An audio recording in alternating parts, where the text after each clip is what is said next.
Any last questions, thoughts, concerns before we start letting folks in? Corey, did you see your security button down there? Are you able to toggle off your waiting room? Mine is grayed out, so. Let me see. Doesn't have that option for me. So under security, it says lock meeting, and then the second one, enable waiting room, is grayed out. Yeah, it's grayed out. Mhm. Okay, thanks for testing that. Absolutely.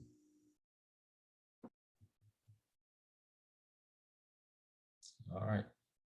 One other thing that I'll just kind of throw out here, we can kind of wrestle it to the ground there after the meeting, but our next session is scheduled for March the 4th.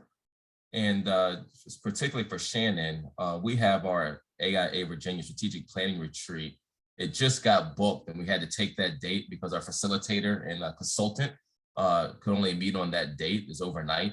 And so we need to look at just rescheduling our next session. So we have about 4 weeks to kind of figure it out. Okay. Sounds good. All right, let's let the troops in. They're knocking on the door, 31 people.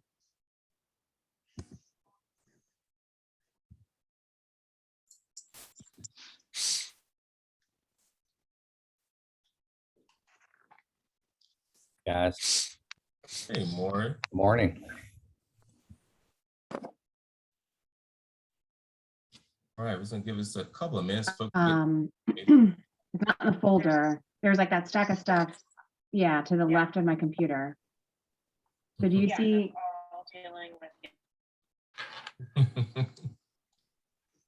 All right, folks are still filtering in. We're up to 35 and more folks are starting to come in as well.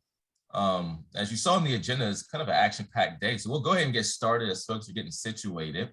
And welcome back. We've only been off a couple of weeks, so thank you for coming back again so quickly.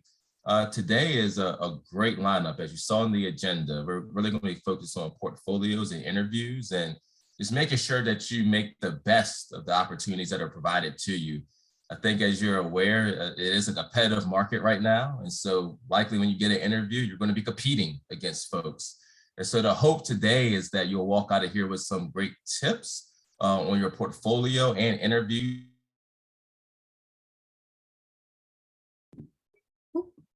Corey, you got popped into mute. All right. Must mean I'm talking too much. I don't know. And so what I was saying is after I turn the floor over to our participants today, we're going to have the bulk of today, maybe 3/4 of it on portfolio review. So we have 3 of your colleagues, Kirtana Gunham, Lizzy Shepard, and Angelica Gate. They'll each spend a few minutes just presenting their portfolios, and as you saw on the agenda and their stellar bios, with Nick Cooper, who's a principal and design director and civic and commercial market leader at Hanbury's newest office in Richmond. We have Jean O'Toole with us, who's a principal at Dewberry and is also in charge of the business unit of architecture at that firm.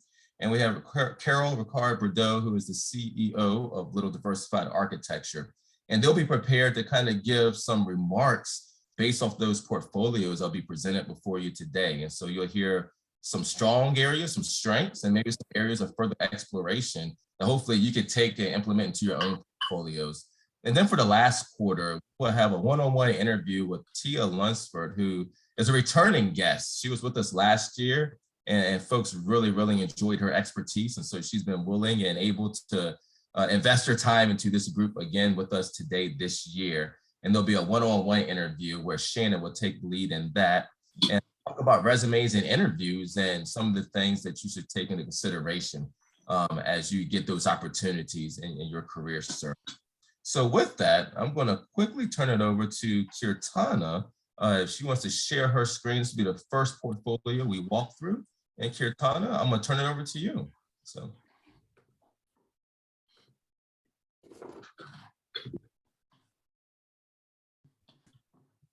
Can everyone see this okay? Yep. Okay. Hi, everyone. My name is Kirtana, and I'm currently a second-year architecture student at UVA. I'd actually like to flip the order of my presentation so we can start with where I started as a designer.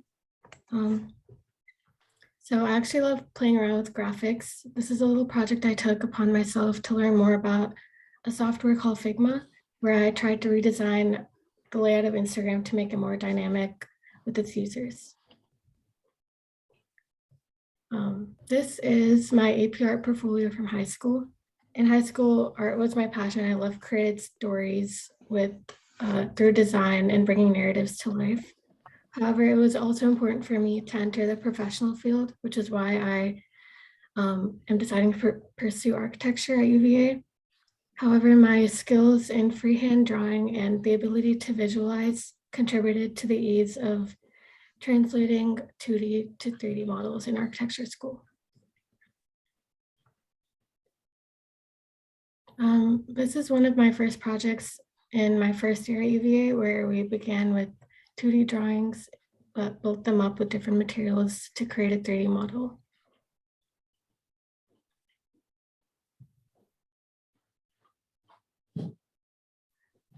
This is also from my first year at UVA, where we transformed a painting into a 2D collage as well as a 3D collage.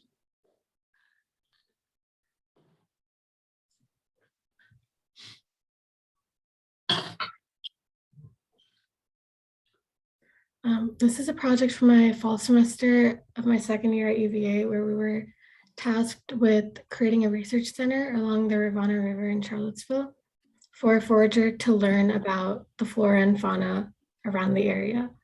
In the axon diagram, you can see that there are a series of 3 pavilions, each one with a different emphasis. One is located along the water's edge, one is located into the ground, and one hovers above the ground. And each one has a different purpose for the forager to live in, learn about plants, or explore. The process of my project began with making conceptual paper models. I later transitioned into making technical site drawings of the land that we were building upon. And then I built Rhino models on software as well as a physical model.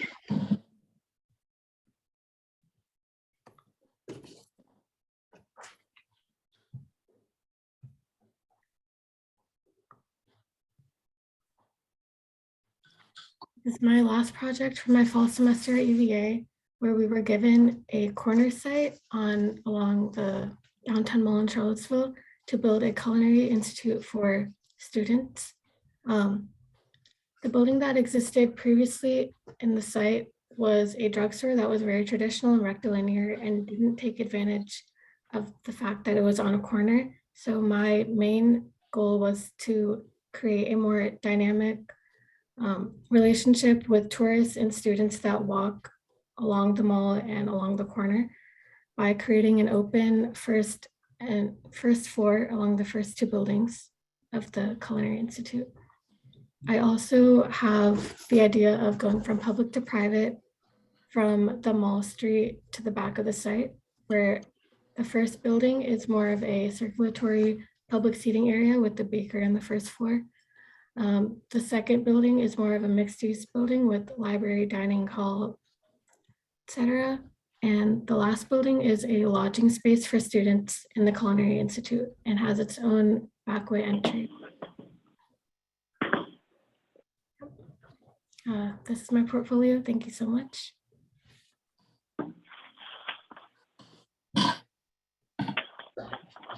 Thank you, Kirtana, for sharing that. And right now, I will turn it over to the panelists for their review.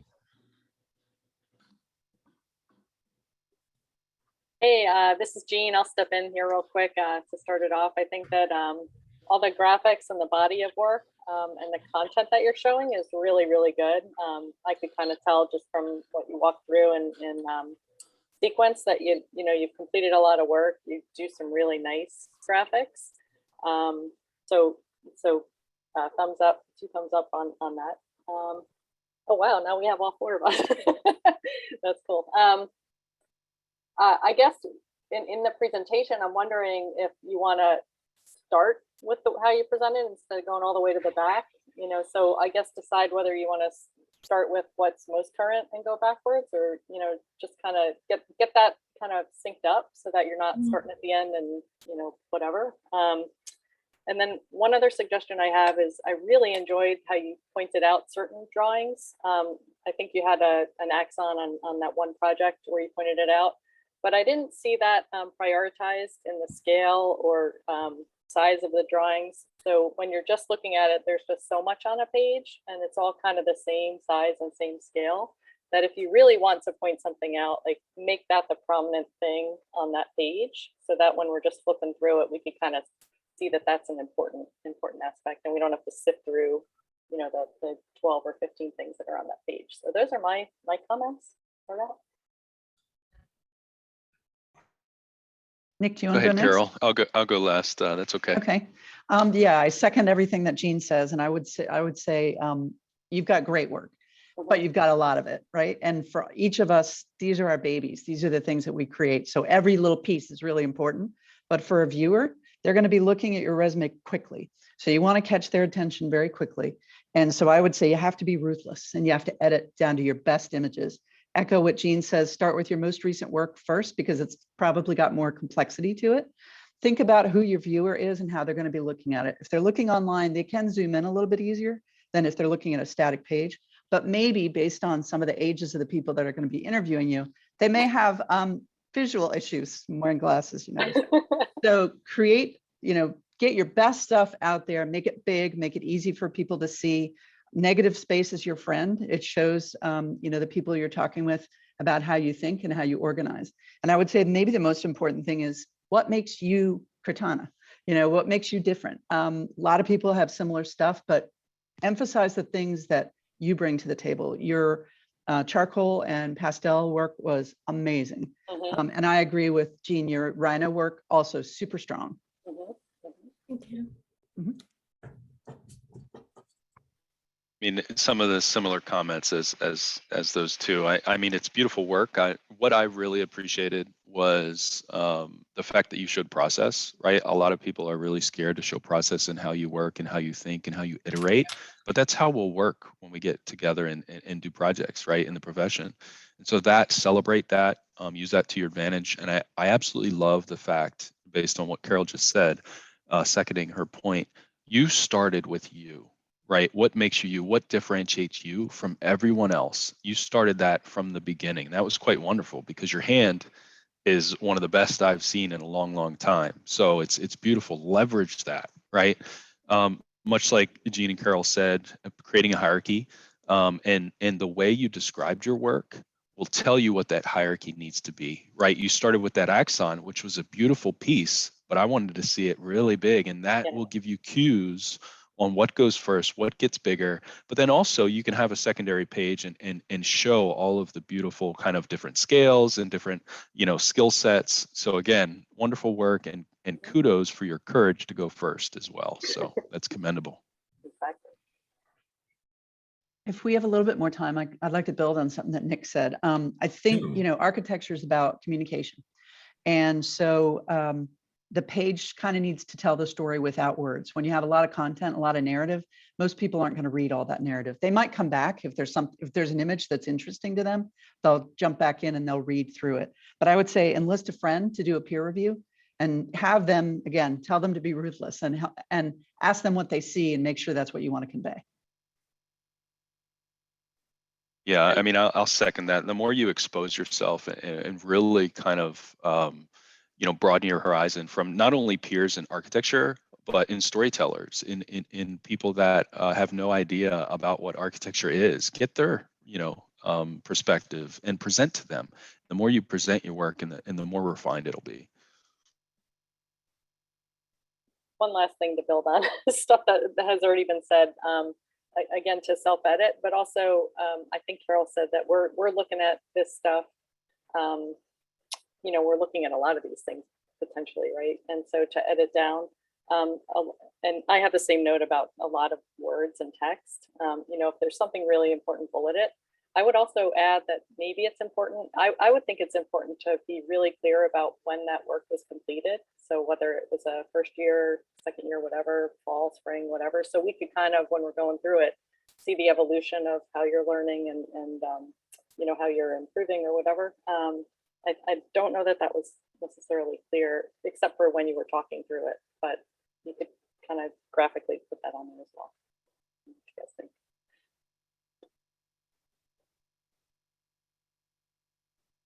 Any final words? We have probably about 60 seconds left. Anybody else would throw anything else out there? I was impressed. I mean, just in terms of, you know, where you are in your education and the amount of work and the content and the fact that you're challenging things on your own, like the Instagram. You're a problem solver, right? And that's what I really admire from our profession and people like what you're doing. Always challenge the norm and make things better. And you're already doing that. So Great work. Last words? Just wanted to say thank you for your comments. I'll definitely take them into account and work on my portfolio. Let's give you a round of applause. You thought you did an awesome job. And thank you for going first. I know you have Design Studio coming up in a few minutes. So thank you for joining us, Kirtana. Have a great weekend. Thank you too. All right. Next up, we have Lizzy Shepard.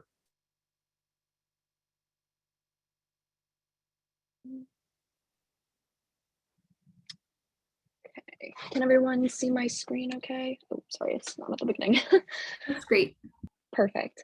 Well, hi everyone. My name is Lizzy Shepard. I am a senior in JMU's undergrad program for architectural design. And I'm not sure how familiar you all are with the program, but it is very art-based. So my portfolio might look a little different than, I guess, the traditional portfolio. So just, I guess, I don't know, a little preface. So for my portfolio, this is from my junior year actually, and I was referred to, started an order of my, I guess, the projects that I was most passionate about, and it actually happened to be the first project I ever did at architecture school.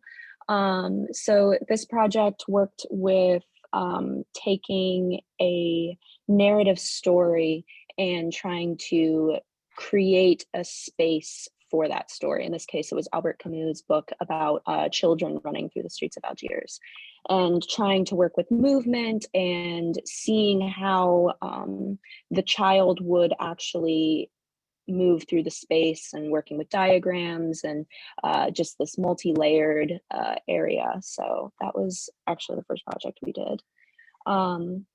The next one that I move on to was, we had basically a whole semester where we focused on Stephen Hole's work, and it really made me fall in love with his everything that he does. But with this, we worked out of the book Compression that he made, and took fragments and worked with overlaying and depth and trying to understand how pieces will fit together while they're overlapping, and creating new work from old existing work.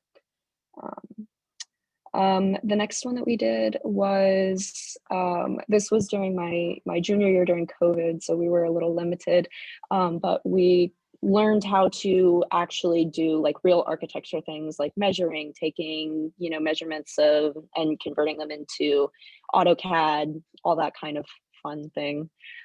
So we measured our own apartment and then did 3D drafting and modeling of that. So that was I found a lot of problems with my current student apartment. The next project that we worked on was actually kind of based off of that, where we understand dwelling and learn about kind of the spaces that are needed for dwelling. And we developed this project that was to create a bridge program for students that aged out of the foster care system. And basically it would provide housing for these residents, and also give them kind of a a purpose. So in my case, I designed a building that had a market on the downstairs area that was open to the public, while also having a rooftop garden so that residents could farm and learn tangible skills and then sell the produce. So it's a live work kind of building, but that was really interesting because it was a very different jump from a lot of the conceptual work that we did in my first year. And going off of that, we also learned about kind of manipulating spaces and extending and working with verbs and how you can kind of move around spaces to create new spaces, and working with very like basic geometric objects to later produce new configurations. And then another project that we worked on was we used Carlos Scarpa's door designs from some of his projects and took little elements from here and there and overlaid them to create new plans, and kind of worked with density and just using, again, that idea of using something pre-existing to create something new, while still having our own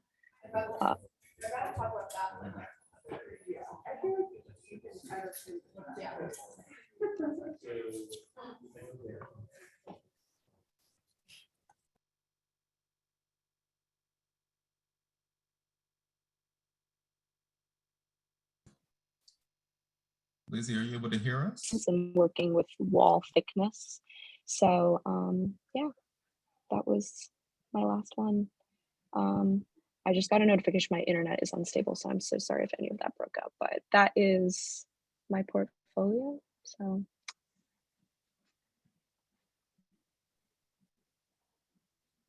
Wonderful. Thank you, Lizzy. Can you go just repeat what you said for your last slide? You had cut out there for a minute. yeah, I'm sorry Great. about that. No, No, that's so okay. this last slide, it was working with understanding line weight, and this was kind of our introduction to building floor plans and manipulating wall thickness and seeing what kind of an impact that has on a space. And this was kind of our first introduction to also diagramming space and using line extension, all those kind of things. And so, yeah.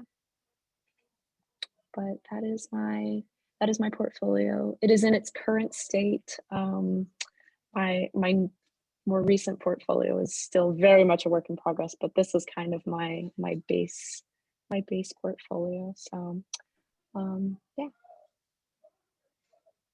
Thank you, Lizzy. And I'll turn it over to the panel. Jean, do you want to go first Oh. again? Sure. No, let's take turns. How about that? All right, Nick, why don't you go first because you went last. Sure. Yeah, absolutely. Lizzy, thank you for sharing. Great breadth of work. You know, what stood out for me were a couple of things. The fact that you use physical models to tell your story is really quite wonderful. And you know, the fact that you use them in different ways, they're not just final, you know, physical models, but how you're working through the concept and celebrating that process, because it still is something we use today. And it's very important because it resonates with clients in ways that other things do not. Again, I loved how you were showing process and iterations. I would just go back to kind of your first slide really resonated with me because it's your most passionate, but how did one of those partie diagrams become kind of your partie for the whole project and really kind of was identified as such, right? So a little bit of, you know, creating a sense of hierarchy for your work. The last thing I'll say is I love the way that you started with, you know, sections and elevations and plans, and you mixed that up and created a really nice board to kind of tell the full story. So I would encourage you do that. One of the drawings that I love the most is the section perspective. You can tell the whole story of a project and a partie in one drawing. And you started to kind of develop that. So kudos to you for that. Yeah, I agree with what Nick was saying. I like your section work a lot. I think it's really strong. What I think you need to do, if you're going to change anything, is again, begin with probably your most recent work or think about who you're interviewing with. What's in it for them? So what are they going to be looking for if you're interviewing for a job? Maybe the things with the, you know, the axons on it, the CDs would be something that would be really relevant to them. And that would probably be good to put up first. I would say for everyone and all cases, proof everything, because there's some weird thing that humans have when you're seeing somebody else's work. First thing you're drawn to is a typo. I don't know why, it just is. So make sure you have somebody proof your work. There's, you know, architects are supposed to be notorious for being bad spellers, but it doesn't change someone's opinion. So make sure you do that. I think your side panel where you've got the narrative written in it is really good. I think it helps orient the viewer really easily.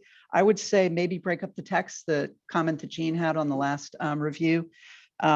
Break up the text a little bit with bullets and maybe put your insights there. So again, the insight would tell the person who's looking at your work what you got out of it and sort of understand how you think and how you see.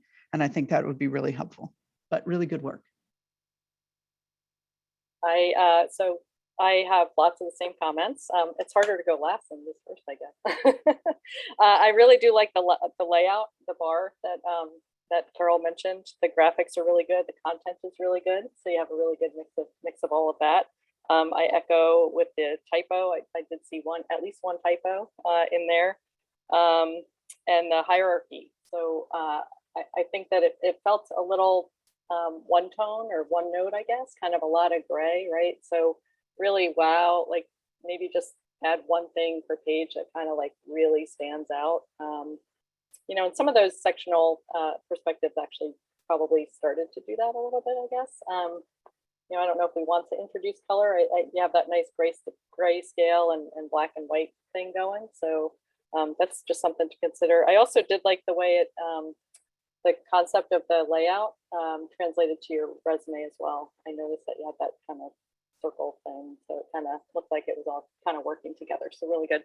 And then last bit of information, advice I would have is you started out your presentation by making an excuse of saying like, oh, you know, this is something different, or, you know, whatever, it might not be the standard. Don't ever start by making excuses. Like, just have the confidence you do really good work. And you don't need to start that way. Just be confident in what you've done and what you've produced, and let that speak for itself. Does that make sense? I think that's a great point, Jean. You know, being different is not great when you're in junior high school, but when you're an adult, it's really important, and people are looking for different. Yeah. They're looking for diversity in their teams. They're looking for the diversity of thought, functional diversity. So it's a great point, Jean. Thank you. Yeah, awesome celebrate it. Oh, go ahead, Jean. No, awesome, just awesome in general. Lots of great work. So be proud of it.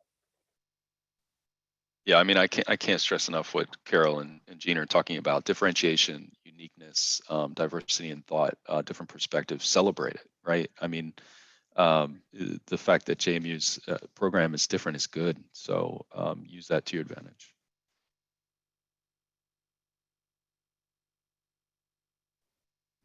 Oh, great insight. Lizzy, you want to add anything while you're here with us?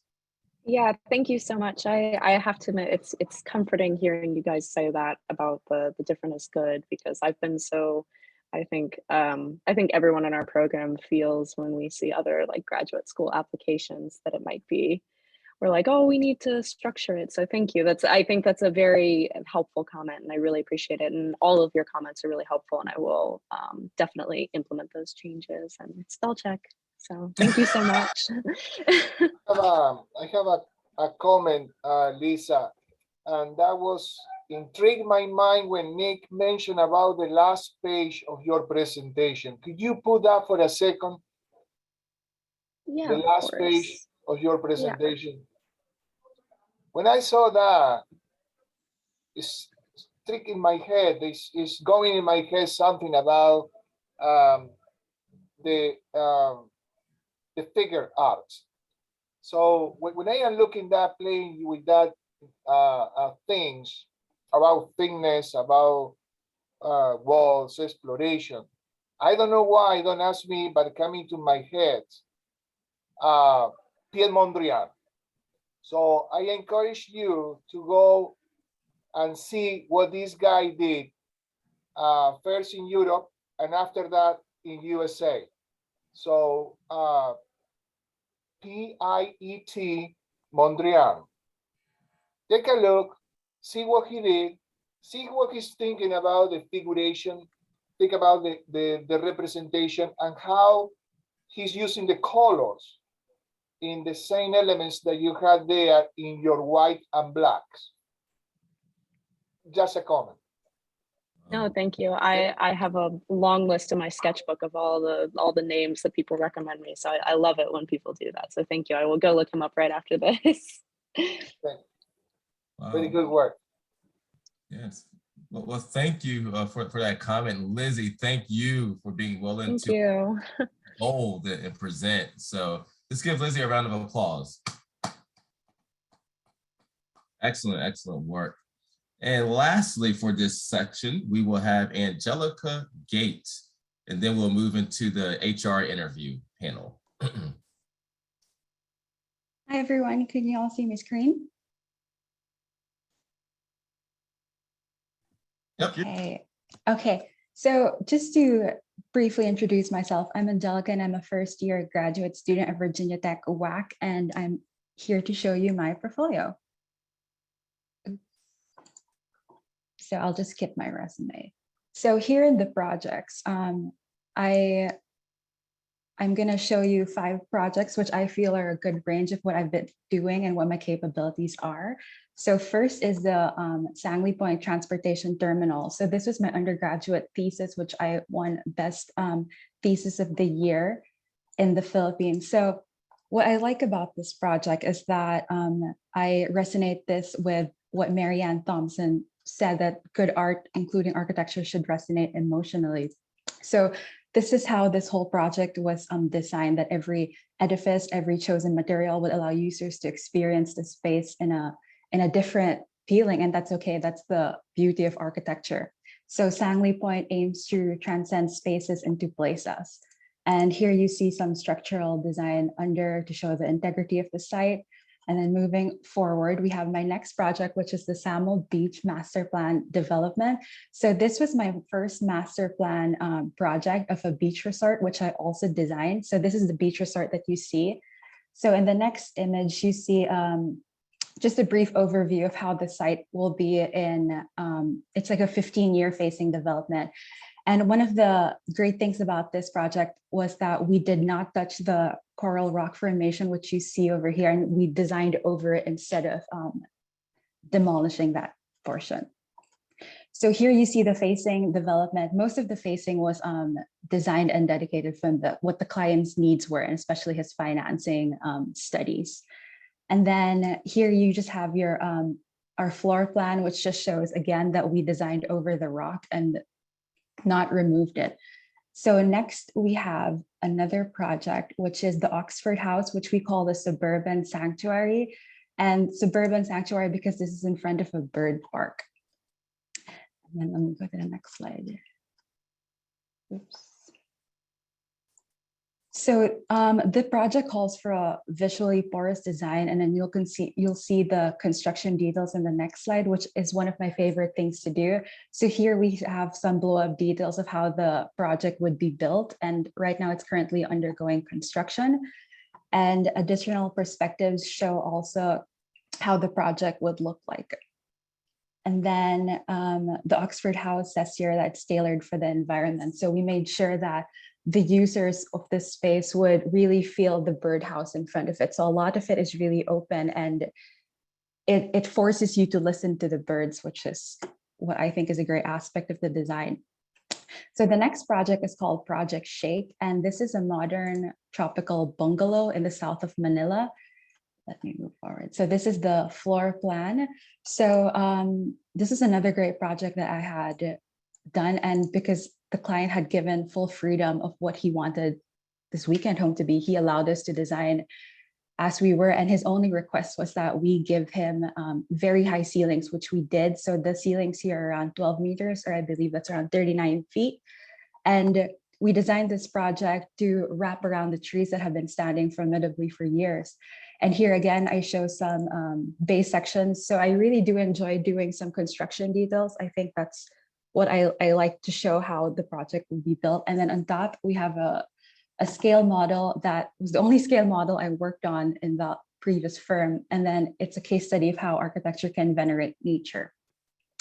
So the last project that I'm going to show is my studio project last fall, which is called In Transient, which is a play on the words of in transit. So I wanted to explore the notion that architecture need not just be permanent structures, that structures of transient and ephemeral space could also work. So in transient studies, the space in Fort Mahan site in Washington, DC, and one of the things that was noted in this project was that this is for Ward 8, and Ward 8 is a site that in DC that has an annual median income of around $46,000, and they had no access to the Anacostia River whatsoever. So instead of forcing our way to find access to them, we just brought the water to them instead. So what's great about this site is that since it's in a hilltop, we come to study how water might flow and how we can capture the water, especially because this is near the 100-year floodplain. And a funny critique I got was that, well, you're also an architecture student. So I had to do something architecture, of course. So here we come to study how the site's context may be from its boundaries to the hilltop. And from there, we come with common rooms, which is a play of like community rooms, which means pertaining to all for the community. And then we have multiple designs. So we have a waiting shed, children's playhouse, and whatnot. So then the last image just shows the floor plan blow up and a sectional of that playhouse. So yeah, and to end, the last 5 projects hopefully show a glimpse of my capabilities and interests are. So thank you for your time.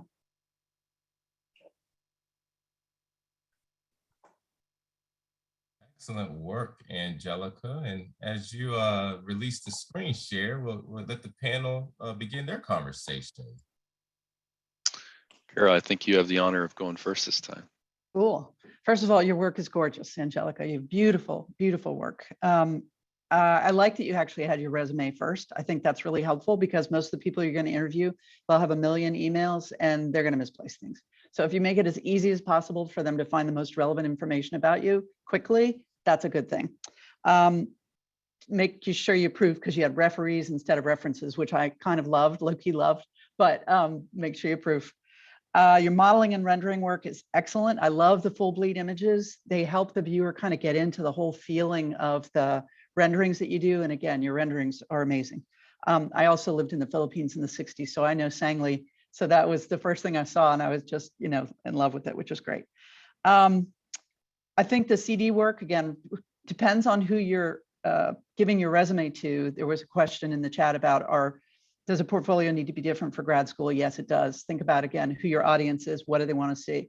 For an employer, they're going to want to see construction documents and understanding of scale and understanding of how buildings go together. And as you say, that's something you really love and it shows.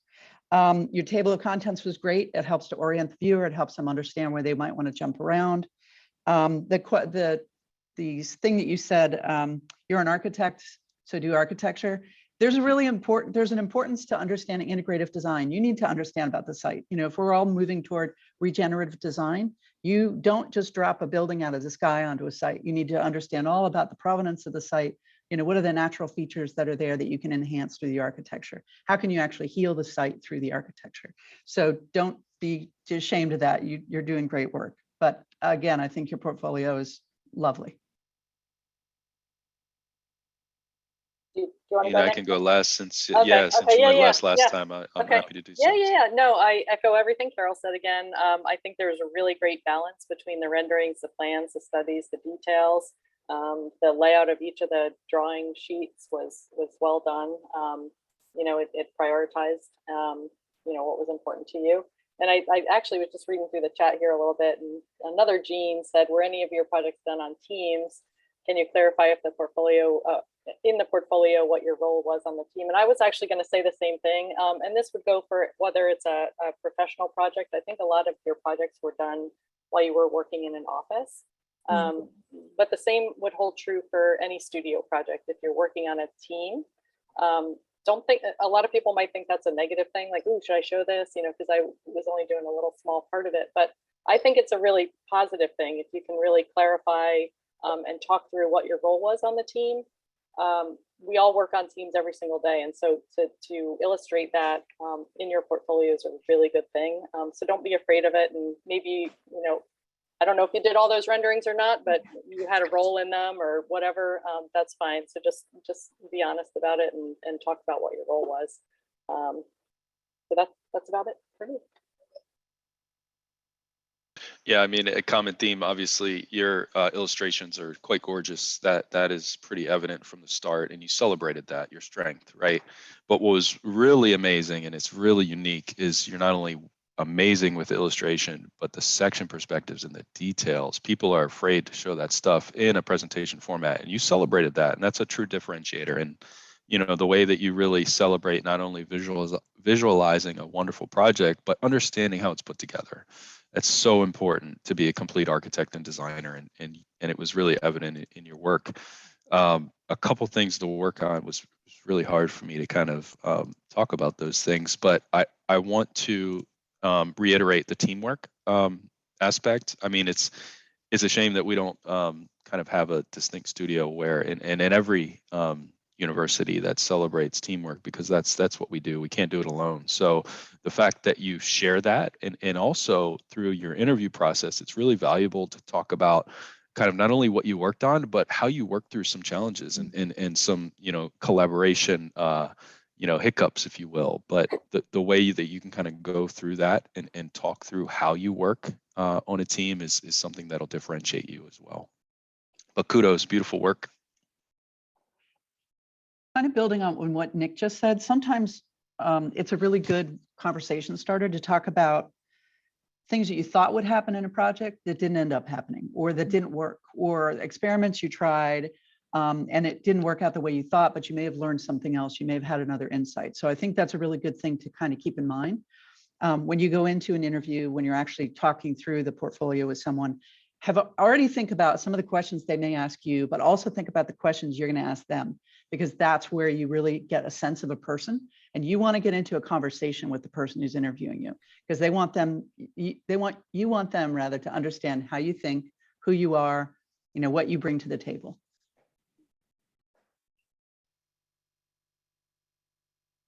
Excellent. And actually, one other thought: if you're presenting projects that were completed in a firm, you know, and you got down into that detailing level, it would be good to know even more details about the project. You know, like, what was the project budget? How long did you spend on these projects? I don't know. You know, you mentioned one time the owner gave us full, you know, carte blanche to do whatever. But to Carol's point, like, were there any other requirements that the owner was kind of putting on you? And so trying to get a sense for how you work through some of those everyday type of things in the office would be really, really good. Fantastic. Great feedback, Angelica, that you've received. Do you want to share any last remarks while you're with us on stage? Yeah, thank you so much. And I just wanted to answer Jean's question. So the firm I worked for was actually 1:1. So the only project that I was on a team was a master plan, but the rest I did on my own. But yeah. Oh, wow. Awesome. Yeah. Did But thank you actually, all. did the stuff actually get built? Yeah, they're all almost finished. Well, except for the thesis one in the studio. Right. Yeah, but the other three are ongoing and almost done. So if you had an opportunity to get any photography, that would also be good.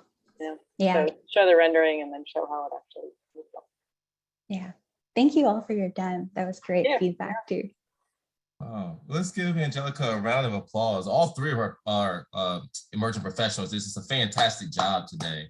Angelica, thank you again for putting yourself out there so we could all learn from you through this experience. And so and thank you to our panelists. Please let me not forget Nick, Carol, and Jane. Let's give a round of applause for them.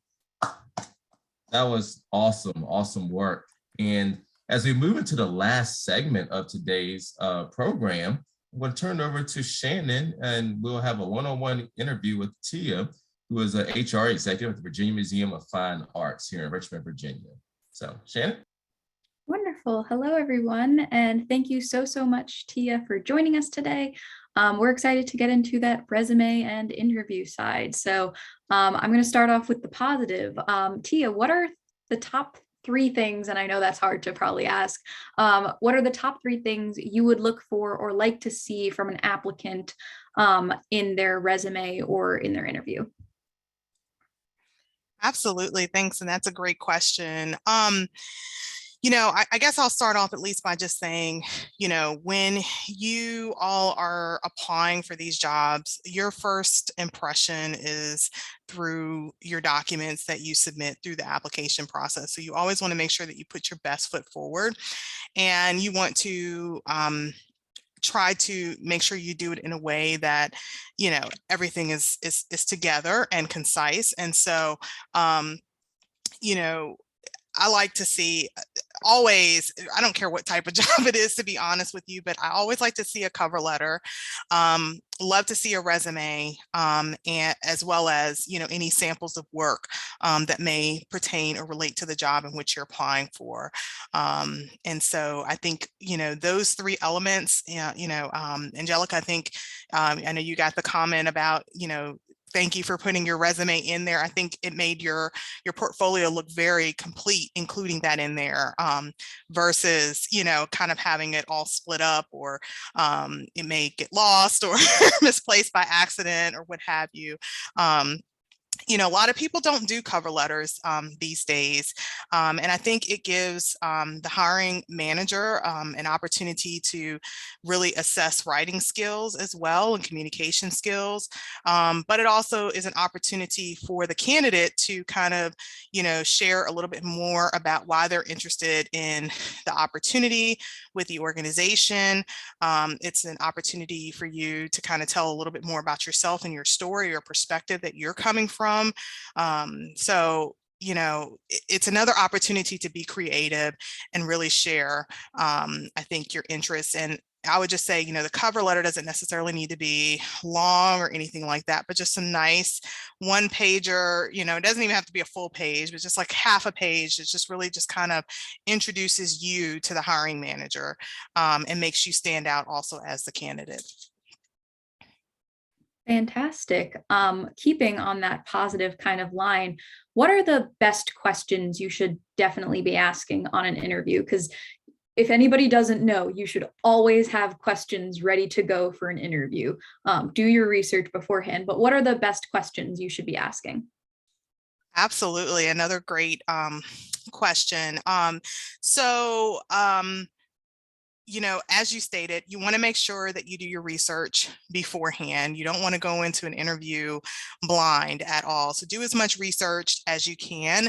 The types of questions that I've seen that are, are really thoughtful is just kind of, the candidate really trying to dig down and get some more information from their audience, right?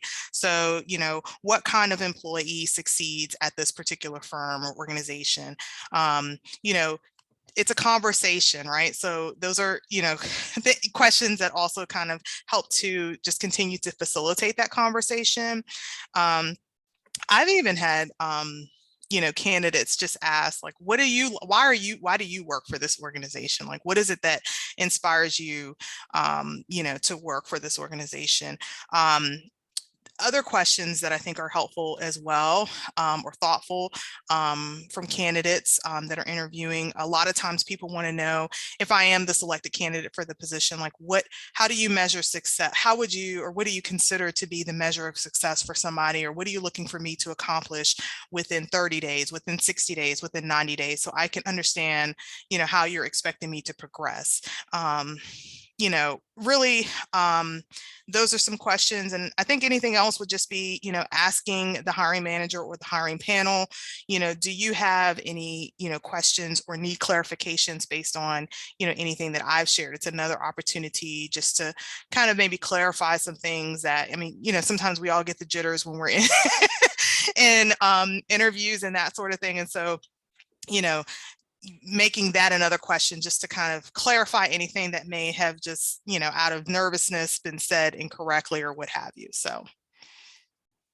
Absolutely. We all definitely get nervous, and that's why it's super important to bring in a little bit of a deep breathing time for yourself, do a little meditation, treat yourself on a day of an interview, I'm seeing a question in the chat. I will come back to that because it ties into a question later. Can I just say, though, just make sure you do have some questions prepared, at least 2 or 3 questions, because I think, it really just it just really shows, I think your interest in the firm that you've applied for and you're interviewing for. And, it also helps to show that you're curious about, other people's perspective as well. So, yeah, that is just when people don't have any questions, I'm like, no questions, so yeah. Absolutely. All righty. So we talked about some of the positives. I want to get into some of the things we should avoid doing. So is there anything you've seen, like what are the 1 to 2 to 3 worst things you've seen on a resume that you very much suggest avoiding doing?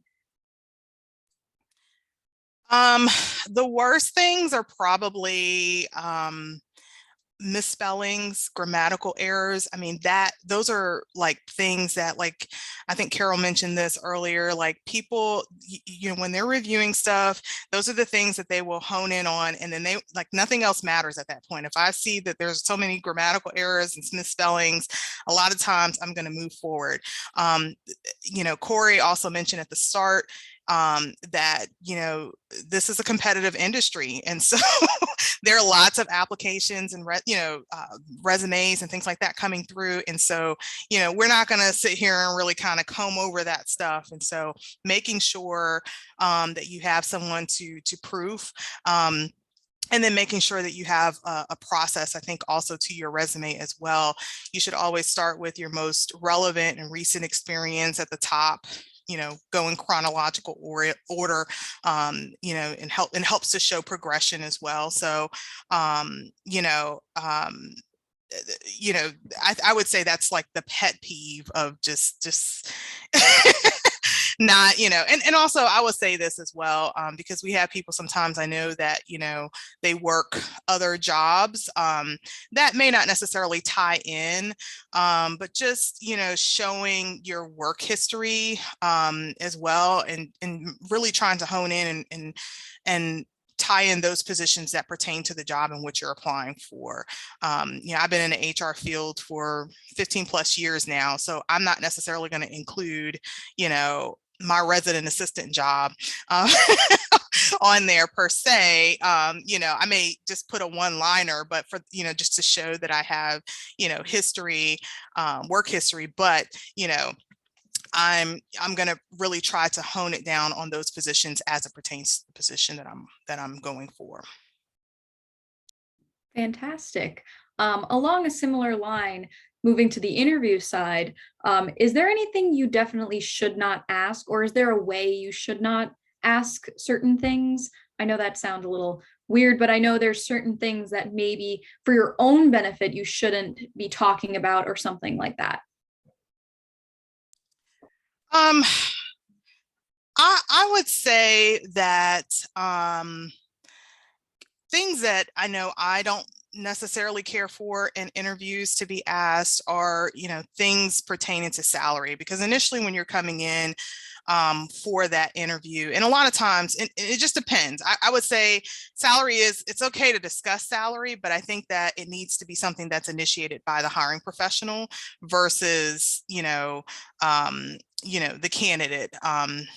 At least initially starting off, because sometimes people come in and they just want to know, well, what are the benefits? What are, all of this stuff? And it's like, well, we're trying to assess your suitability for this position first. Like, let's start there.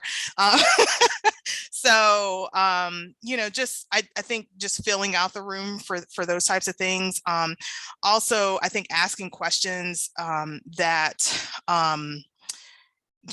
could get you in hot water per se. Like, I've had people sometimes come in and they're like, yeah, like, I can only, it's based around their personal like work preferences and things like that. And it's just like, I'm not sure, that this is an opportunity to really kind of talk through that. Maybe, there's a time and a place to talk through it. Some people just come in and they're like, yeah, I need to be able to start work at 10. I can't start work at 8, just kind of coming in and talking about those specific things. I think just really just focusing on the job and your suitability for the job first, and then you can get into the specifics as you determine, where you fall within the recruitment process from there. So. Absolutely. I don't know if that Oh, that yeah. helps. If I think of anything else, I'll I'll let No, you know, but that's what definitely. comes to mind. Focusing on the big picture first, Mhm. and then am I correct in assuming that you usually don't have just one interview if you're looking for a job? There's rounds. So for students on Usually. this call, if you've never done that before, that's something you can expect as well. We have a really popular question in the chat here. How would you recommend handling an illegal question, such as asking what your last, if an interviewer asks you what your last salary was, or are you married and stuff like that, because those should not be an influence on your current application and interview. How do you handle that kind of situation? Because you don't just want to be like, I'm not answering that. Yeah. Well, and you're right. Those are, I think, inappropriate questions that an interviewer should be asking, whether you're married or have children, and that, I think just maybe try to redirect the question to say, are you trying to understand, my scheduling, or my flexibility within my scheduling, or my willingness to travel. Help me understand, your perspective, because that question, I'm not sure that that's that's the right framing that you're looking for. Maybe just try to help them dig a little bit deeper. But for the most part, I think managers are usually pretty good about staying away from questions like that. And that sort of thing. Salary, again, a lot of that,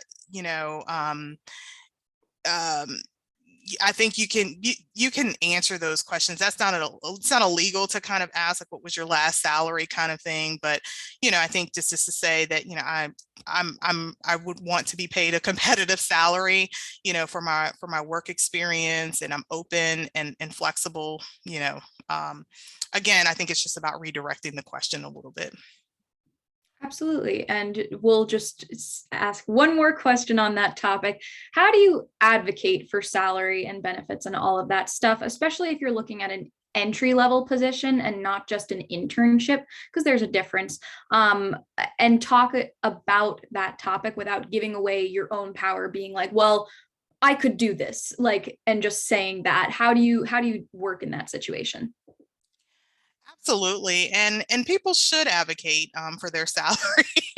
I think sometimes too often, especially women in general, sometimes we have a tendency sometimes to just accept whatever is given to us. But there is a way to do it, and usually that comes either through the hiring professional offering or extending the job, or an HR professional at that organization extending the opportunity. Obviously, you want to make sure that you show or express gratitude for the offer and excitement. Thank you so much. This is wonderful. I'm very excited about this opportunity to come and work for the company, and that sort of thing. I think opening up the conversation from that point to say, hey, I was hoping, is there any wiggle room with the salary? I was just hoping that, my qualifications, so if there's a specific skill set or certification that you have that is highly competitive, that you have, and that not everybody, this is not a common thing, would be taken into consideration. That would be taken into, basically all you can do really is ask. And I think if you just are respectful about that, and I think also do a little bit of your homework beforehand as well. There's lots of tools out there. There's like Glassdoor, ZipRecruiter, all these other places where you can go and kind of just get an assessment of around about an idea in terms of salary for a position. I work for a public institution, and so we pretty much post our our salaries out there. So sometimes just making sure that before you look at a job, if that information is out there, making sure that that's really that you're okay with that first before even putting in an application. Because sometimes people do it and they think that, oh, I'll be able to negotiate higher or lower. But a lot of times if organizations or firms are kind of posting a range or posting that information out there, that's pretty much what it's going to be, because they have to consider budget, they have to consider internal equity, and those types of things. But yeah, I hope that kind of helped a little bit. Absolutely. I think we have 2 to 3 more questions. I know we're at the top of the hour, Corey, but I think they are super important and we can record this. So if that's okay with you, Tia. So first, Corey said, could you speak to being aware of your social media presence as a candidate? Because we're all very young, these scholars on this call applying, and it's really important to talk about. Yes, absolutely. We definitely just have to be mindful. I think it's all about self-awareness as well. And I think it also speaks to that emotional intelligence piece as well that everybody talks about nowadays. You definitely, like I said, I work for a public institution. We don't necessarily go out and we're not required per se to look at people's social medias and things like that. But the reality is that people do go out there and they do take a look at stuff. And so you have to be mindful, about what you put out there and what you represent, especially like, I might be dating myself because I know like Instagram and TikTok are like the biggest things. I'm like Facebook all the way. But, these social media sites also, allow you to put your employer information. So you have to be mindful, because you can indicate, I work, at this particular firm. So when you post an opinion out there, or when you post something that could be taken the wrong way, I mean, it's a very touchy situation. So I think you just have to be aware, and, even like, for instance, I'm not friends with anybody that I work with. For the most part, I just don't friend anybody that is a colleague, just to hopefully be on the safe side. I really post just from more of a family perspective. And so, share pictures with family and, very close friends and that sort of thing. But yeah. Absolutely. No, I Yeah. think that's something important to talk about for this generation. It's good to have boundaries at work. When you're going to be a professional, you should have boundaries. Your coworkers aren't like your best friends in the world. They don't need to see everything. But alrighty, I have one question left because it's something that a lot of students have asked me before. How do you approach firms and jobs? Because I know a lot of the firms that students may be interested in, maybe they're not hiring right now, or they're not publicly putting out there on LinkedIn, every single site, like we are hiring, but they won't not look at a candidate and stuff like that. So how do you approach firms? Should you only approach the ones that are actively posting about hiring? Should you send your resume and portfolio anywhere you could see yourself? How do you kind of fit in?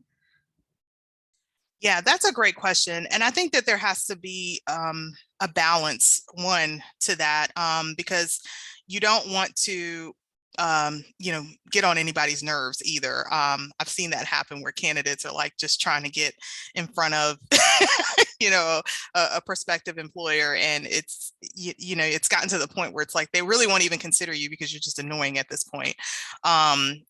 I know that's probably not the best way to say it, but I'm just trying to be real. But I think, again, architecture is a very it's a very competitive industry. And so I think for the most part, most people tend to post their opportunities. And so I think, just networking, through your professional organizations and affiliations, to find out, when something might be coming available. LinkedIn is another opportunity to kind of see, if you know somebody who is working at a particular firm that you're interested in working in, and then they end up moving on to something else. I mean, you're like, okay, well, I know that position is going to be coming available, so I need to get my stuff together. So when they do post, I can be ready to, to submit my credentials. But I would say, networking would probably be the best way. You certainly don't want to drop in and just show up to people's offices, especially now during COVID. Nobody's really, on site as much. in that sort of thing. But, just networking and talking with people. And, if you do get an opportunity to be in front of somebody, I mean, and, ask them, like, let them know I'm really interested in working, for your firm and your organization. Like, what do you recommend? Do I just go through the interview process? Do I go through the interview process, or am I able to, to submit, my materials for you to take a look at? And even if they take it or accept it, you'll probably still have to go, just because, everybody, lots of places right now, because of the contracts and things that they deal with the government, they have to be an equal opportunity employer and that sort of thing. So, but that's what I would say. I mean, networking and basically just posting, for the job. Fantastic. And I know I said last question, but you mentioned how no one's just walking in. I actually was on the phone with someone yesterday, and he's in Nebraska, and it is the culture there to just walk in. Not really here, I guess. So I just wanted to ask, because we're on Zoom and we're talking about in-person versus online, are there any differences you've seen, or you'd recommend any notes to take about online Zoom style interviews versus in person? Because you're going to get a very different experience on that interview. Absolutely. What I would recommend that everybody do, especially, I mean, we all, I'm sure we're used to Zoom now in this day and age. We talk to our family and our friends on Zoom, but when it comes to an interview, it's a little bit different. I recommend that people just get on Zoom and just do a mock interview, just to even just see how they are presenting. For instance, like if I'm using a lot of my hands, I'm like, okay, I may want to, tone that down a little bit, or find it, but definitely doing, a run through of Zoom before you actually get on a meeting. You also want to make sure that, you invest in a good noise cancellation headset if you can. Make sure that you have a good location to interview. Be mindful of your backgrounds, and to minimize, any distractions, just like what we did today. Set your phone to vibrate, to, or to silent, just, you don't want anything to kind of interrupt. And then I think the other piece is just making sure that you have your materials. So you will likely have to share your screen and share your documents and that sort of thing. And so making sure that you have those up so you're not wasting any time trying to locate those items is what I would say. And then that mute, using the mute in between, because sometimes we do have little background noises as well. So just being mindful of that. All righty, fantastic. I'm promised that was the last question, and I'm going to stick to it this time. So thank you so much, Tia, for joining us. Thank you to Jean, Nick, and Carol for being our panel for looking at our portfolios. So helpful for students to understand that. I want to thank everybody, and especially our portfolio students, Angelica, Lizzy, and Kirtan. That is so important for us to all share our work, and no one should ever feel embarrassed or nervous about doing that, because we're all learning and growing. Even when you're a professional, you still have room to learn and grow. So thank you so much for participating today. Thank you all for coming and learning with us. And I think that's all. Have a great weekend, everybody. We'll see you in March, and yeah, have a great day. Bye.